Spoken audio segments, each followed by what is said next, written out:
Class 8 में जो chapter number 4 है और चैप्टर नंबर 5 इसमें क्या है, ग्राफ है। तो इसको ग्राफ के माध्यम से सॉल्व करेंगे। तो इसके लिए ग्राफ कॉपी में क्या करना पड़ता है, हल करना पड़ता है। तो इसको बाद में पढ़ेंगे। आज से शुरू करेंगे चैप्टर नंबर 6 जिसका नाम क्या है, वर्ग और वर्गमूल। तो इसमें सबसे पहले वर्ग के बारे में जानेंगे कि वर्ग क्या होता है। तो जो वर्ग की डेफिनेशन होती है वो होती है किसी भी प्राकृतिक संख्या का स्वयं से गुणा करने पर क्या है, जो गुणनफल प्राप्त होता है उसे क्या कहते हैं, हम वर्ग कहते हैं।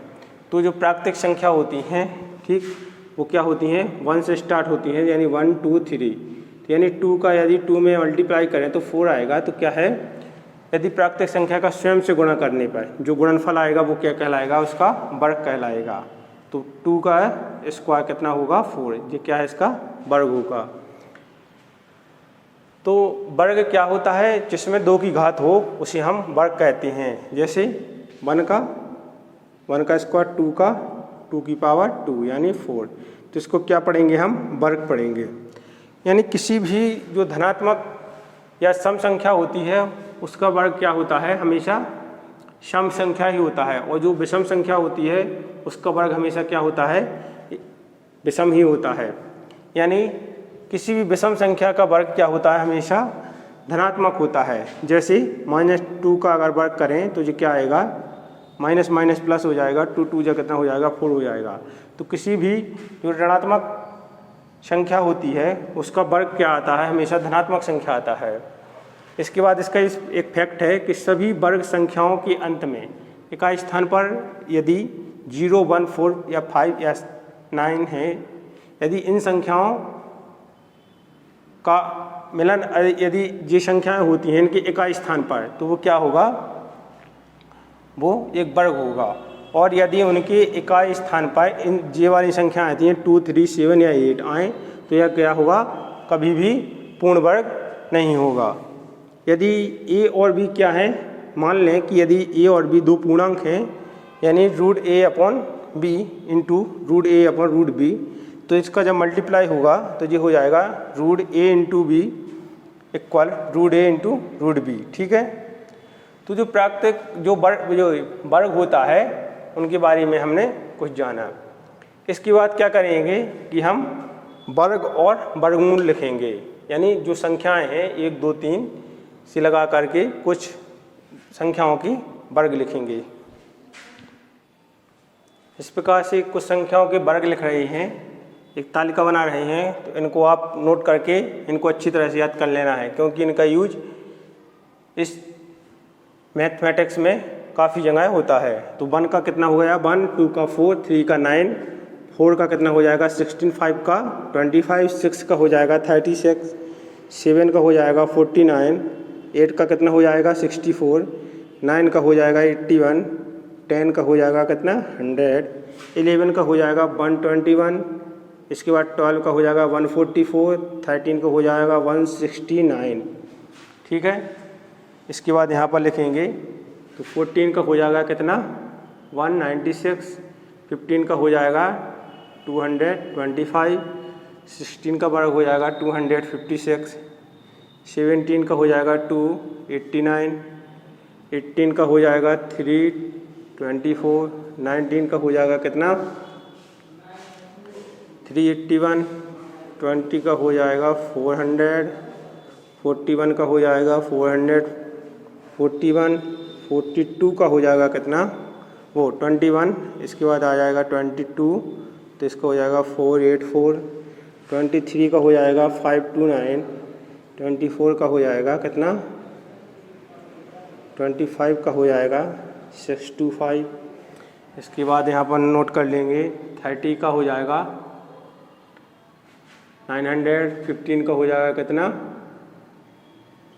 14 का हो जाएगा 1600, 45 का हो जाएगा कितना 50 का हो जाएगा 55 का हो जाएगा 60 का हो जाएगा। इतने सारे वर्ग लिख दिए हैं, इनको क्या करना है, आपको याद कर लेना है। ठीक है। तो जी आपको बहुत ही काम में आएंगे। तो इस प्रकार से जो वर्ग लिखिए हैं उनको किस प्रकार से याद करना है कि 1 का क्या हो जाएगा, 1 हो जाएगा, 2 का 4 हो जाएगा, 3 का 9, यानी कि क्या लिखा है 2 का 2 इंटू 2, 3 का लिखा है इसका 3 इंटू 3, इसमें 4 का जो वर्ग है वो है 4 इंटू 4। इसी प्रकार से सारे वर्ग लिखे हैं उनको याद करना है। 96 पर दिया गया है, प्रयास कीजिए। इसमें एक क्वेश्चन दिया गया है कि दी गई संख्याओं के बीच क्या करना है, पूर्ण वर्ग संख्या ज्ञात करना है। तो आइए इनके बीच पूर्ण वर्ग संख्याएं निकालना सीखते हैं। इसमें सबसे पहला है 30 और 40, यानी 30 और 40 के बीच क्या करें, पूर्ण वर्ग संख्या निकालना सीखें। तो इसमें निकालेंगे हम कितने, 30 और 40 के बीच देखना है कि कौन सी पूर्ण वर्ग संख्या है और कितनी है। तो क्या होता है कि जैसे 5 का क्या करें, स्क्वायर लें या वर्ग लें तो वो होता है 25, ठीक। अगर 6 का लें तो जी होता है 36, 7 का लें तो कितना होता है 49। अब हमें क्या क्या करना है, हमें निकालना है 30 और 40 के बीच, यानी 30 और 40 के बीच इनमें से कौन सी संख्या आ रही है, तो इनमें से आ रही है 36, यानी इसमें लिखेंगे कि 36 क्या है, अभीष्ट पूर्ण वर्ग संख्या है। तो इस प्रकार से क्या करना है, इन दोनों के बीच क्या करना है, पूर्ण वर्ग संख्या ज्ञात करनी है। इसके बाद इसका सेकंड क्वेश्चन है, क्वेश्चन नंबर दूसरा। इसमें लिखा है कि 50 और कितने 60 के बीच क्या करें, पूर्ण वर्ग संख्याएं निकालें। तो 50 और 60 के बीच किस प्रकार से निकाल सकते हैं कि 50 की पहले कौन सा ऐसी संख्या है जिसका वर्ग इसके समथिंग हो। तो जैसे 7 का वर्ग अगर ले लें तो 49 होता है, 8 का वर्ग ले लें तो कितना होता है 64 होता है। अब ज्ञात क्या करना है 50 और 60 के बीच, तो ना तो 49 आ रहा है 50 और 60 के बीच, ना 64 आ रहा है, ठीक। तो इसमें लिख देंगे कि 50 और 60 के बीच कोई पूर्ण वर्ग संख्या नहीं है। तो क्या हो जाएगा, 50 और 60 के बीच क्या हो जाएगा, कोई भी पूर्ण वर्ग संख्या नहीं होगी। इसके बाद देखेंगे, इसके बाद इसका पेज नंबर जो 98 पर है, प्रयास कीजिए। उसमें है क्वेश्चन की निम्नलिखित में से कौन सी संख्याओं के इकाई स्थान पर 6 अंक होगा। तो इसमें यह बताना है कि इनमें से कौन सी संख्या है जिसके स्थान पर 6 अंक होगा और कौन सी वो संख्या है जिसके स्थान पर, जिनके इकाई स्थान पर 6 अंक नहीं होगा। तो हम जानते हैं कि जो इसके इकाई स्थान पर क्या होगा, 4 या 6 होगा, ठीक। उसके वर्ग के स्थान पर जो इकाई अंक होगा वो कितना होगा, 6 होगा। तो इसमें सबसे पहले जो प्रश्न दिया गया है वो दिया गया है 19 का स्क्वायर, ठीक है। तो इसको लिख सकते हैं 19 इंटू 19, इसका जो इकाई स्थान है वो है 9, जबकि यहाँ पर 9 है तो ना तो इसमें 4 आ रहा है ना 6 आ रहा है, तो इसके क्या है, इकाई स्थान पर 6 नहीं होगा। तो इसमें लिख देंगे इकाई स्थान पर क्या नहीं होगा, 6 नहीं होगा। यदि इसके इकाई स्थान पर क्या होता, 4 या 6 होता, तो इसके जो वर्ग होगा उसके स्थान पर 6 होता। जैसे इसको देखते हैं, नेक्स्ट क्वेश्चन है 24 का स्क्वायर, ठीक है। तो इसको लिख सकते हैं 24 इंटू 24, इसका जो इकाई अंक है उसके बाद कितना है, 4 है। तो इसके जो वर्ग होगा उसके इकाई स्थान पर कितना होगा, 6 होगा, ठीक है। इसके बाद इसका थर्ड क्वेश्चन है 26, तो इसको लिख सकते हैं 26 इंटू 26, यानी इसका जो इकाई अंक है वो कितना है, 6 है, ठीक है। तो इसका जो वर्ग होगा उसके इकाई स्थान पर कितना होगा, 6 होगा। तो इसमें लिखेंगे आता है, इसमें इकाई स्थान पर कितना होगा, 6 होगा। इसके बाद इसका जो फ़ोन नंबर है इसमें भी 6 है इकाई स्थान पर, तो इसमें भी क्या होगा, इसका जो वर्ग होगा उसमें क्या होगा, इकाई स्थान 6 होगा। वर्ग में इकाई स्थान कितना होगा, 6 होगा। इसके बाद इसका 34 वाला 5 नंबर में दिया गया है, तो 34 इंटू 34, तो इसका जो इकाई अंक है वो कितना है, 4 है। तो इसमें भी वर्ग में क्या होगा, इकाई स्थान कितना होगा, 6 होगा। तो इस क्वेश्चन में हमसे यही पूछा गया था कि कौन सी संख्या में इकाई स्थान पर अंक 6 होगा। तो जो पहला है उसमें नहीं है, बाकी सभी संख्याओं में क्या है, इकाई स्थान जो वर्ग होगा वो इकाई स्थान में 6 होगा। इसके बाद इस प्रतिरूप को पढ़ते हैं। ये बहुत ही अच्छा प्रतिरूप है, इसका यूज क्या है, एक्सरसाइज में होगा और ये अधिकांशतः पेपरों में भी पूछा जाता है। तो क्या है, वर्ग संख्याओं के कुछ और प्रतिरूप। इसमें क्या है, इसको अच्छे से देखना है। ये आपके पेज नंबर 102 पर है। 1 का स्क्वायर कितना होगा, 1। 11 के स्क्वायर का जो प्रतिरूप निकालेंगे वो होगा 1 to 1, ठीक है। 111 का स्क्वायर होगा कितना, 1 2 3 2 1, ठीक है। अब इसको यहीं से समझना है। अब इसमें क्या है, जैसे 1 2 3 4 है, तो इसको कहाँ तक जाएगा, 1 2 3 4 तक। इसके बाद क्या है, इसमें एक कम कर देते हैं तो 3 2 1 हो जाएगा, ठीक है। अब इसके बाद क्या है, ये इसका है, ठीक है। अब इसके बाद इस प्रतिरूप को समझेंगे तो इसमें कितना लिखा है, 1 2 3 4 5, इसमें 5 1 लिखे हैं, इसकी घात कितनी है, 2 है। तो इसको 5 तक जाएगा और इसके बाद 1 कम हो जाएगा तो 4 3 2 1, ठीक है। इसके बाद इस प्रतिरूप को समझिए। इसमें 1 2 3 4 5 6 7 8, इसकी घात 2 है, तो इसमें कितना लिखा है, 8 तक लिखा है।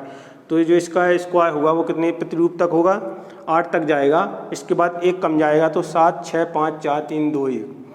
अब इस प्रतिरूप के आधार पर उन्होंने हमसे पूछा है कि उपरोक्त प्रतिरूप का प्रयोग करते हुए क्या करें, इसका स्क्वायर और इसका स्क्वायर बताएं, ठीक है। अब हम क्या करेंगे कि इसमें सबसे पहले इसको गिनेंगे, 1 2 3 4 5 6, क्या है इसमें 6 तक लिखा है। तो हमारा जो प्रतिरूप जाएगा वो किस प्रकार से जाएगा, 1 2 3 4 5 6, ठीक है। ये हो गया। अब इसमें क्या करेंगे कि 1 माइनस कर देंगे, 6 माइनस ये कितना हो जाएगा, 5। तो इसमें लिख देंगे 5 4 3 2 1, ये क्या हो जाएगा, इसका आंसर हो जाएगा। इसी प्रकार से हमसे एक क्वेश्चन पूछा गया है कि इस प्रतिरूप के माध्यम से इसका वर्ग निकालिए। तो इसमें क्या करें, इसको सबसे पहले काउंट करें, 1 2 3 4 5 6 7, ठीक है। तो सबसे पहले लिखेंगे 1 2 3 4 5 6 7, यहाँ तक हो गया। अब इसमें क्या करें, इसको 1 माइनस कर दें, फिर वहाँ से 1 तक लिखें। तो 7 माइनस 1 6 हो जाएगा। तो यहाँ से लिखेंगे 6 5 4 3 2 1, जितना क्या हो जाएगा, इसका आंसर हो जाएगा।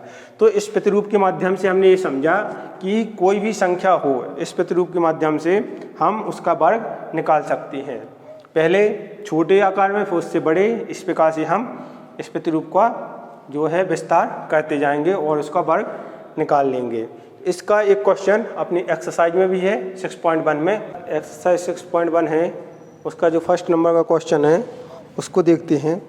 इसमें कहा गया है कि निम्नलिखित संख्याओं के वर्गों की इकाई के अंक क्या होंगे।